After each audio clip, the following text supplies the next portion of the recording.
Choisir la bonne personne pour sa vie, c'est la grande question, n'est-ce pas? Et si, pour y voir plus clair, on se penchait sur une histoire très ancienne, mais incroyablement moderne, celle de Ruth et Boaz.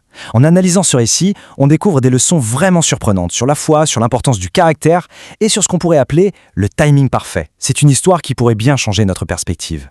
Alors, voici notre parcours en 5 étapes. On va commencer avec le point de départ de tout, un sacrifice qui change la donne. Ensuite, on verra pourquoi le caractère de Ruth a été bien plus déterminant que le hasard.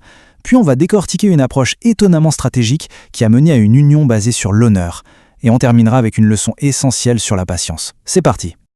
Ok, première section, le sacrifice prophétique. C'est vraiment ici que le puzzle commence à s'assembler, avec une seule décision qui va absolument tout définir pour la suite. Le choix de Ruth, ce n'est pas juste un déménagement. C'est bien plus profond. L'analyse qu'on étudie parle d'un véritable geste prophétique. Il faut s'imaginer la scène. Elle laisse tout derrière elle. Sa famille, sa culture, son pays, tout. Et pourquoi? Par loyauté. C'est un sacrifice total. Et c'est précisément cet acte de foi immense qui, selon la source, va ouvrir la porte à tout ce qui va suivre. On arrive maintenant au moment clé, celui que tout le monde attend, la rencontre entre Ruth et Boaz. Alors, est-ce un simple coup de chance? Eh bien non. L'analyse suggère que c'est en fait son caractère, qui elle était vraiment, qui l'a menée précisément là où elle devait être. C'est intéressant parce que le texte dit qu'elle s'est trouvée là par hasard. Mais l'interprétation de la source est fascinante. Elle nous dit qu'avec Dieu, le hasard, ça n'existe pas vraiment. Ce n'était pas de la chance. C'était plutôt une sorte de guidance discrète qui a placé Ruth au bon endroit, au bon moment et juste devant la bonne personne. Et que se passe-t-il? Bam! Boaz la remarque, immédiatement.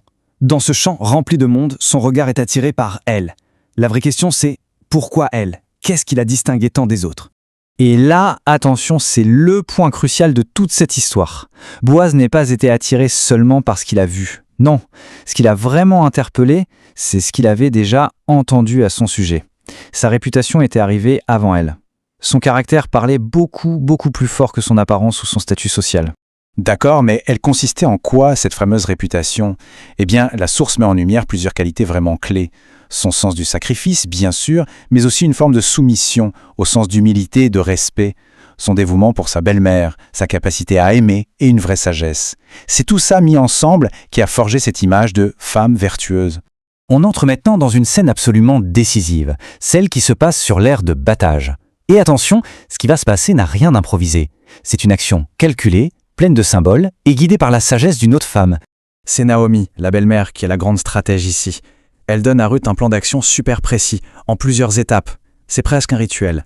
Se préparer, s'habiller, et puis vient le geste le plus audacieux et le plus symbolique, aller se coucher à ses pieds. Chaque détail a son importance.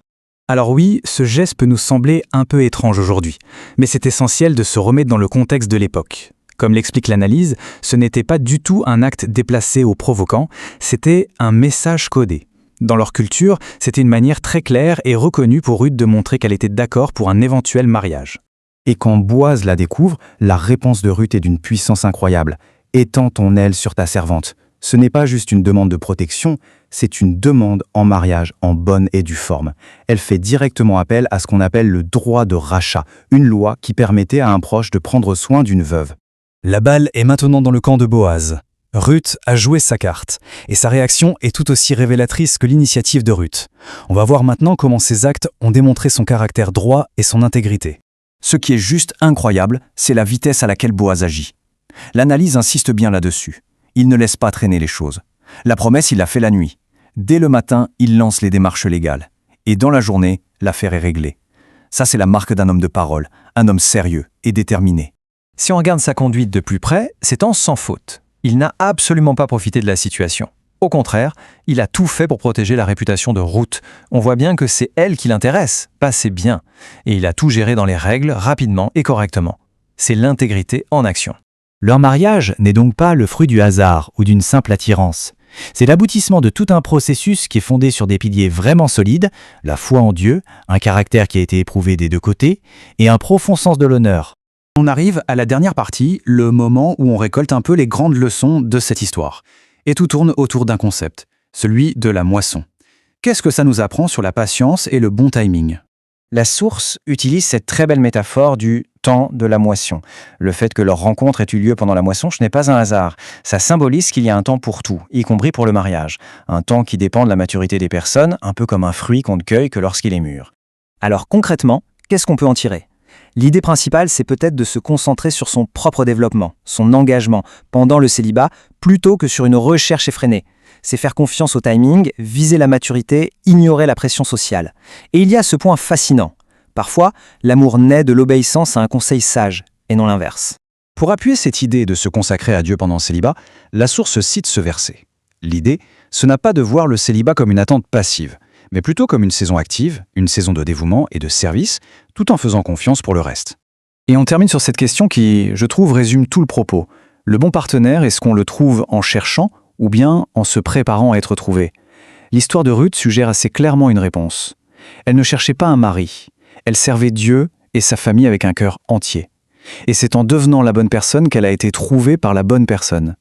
Une réflexion qui mérite vraiment qu'on s'y attarde.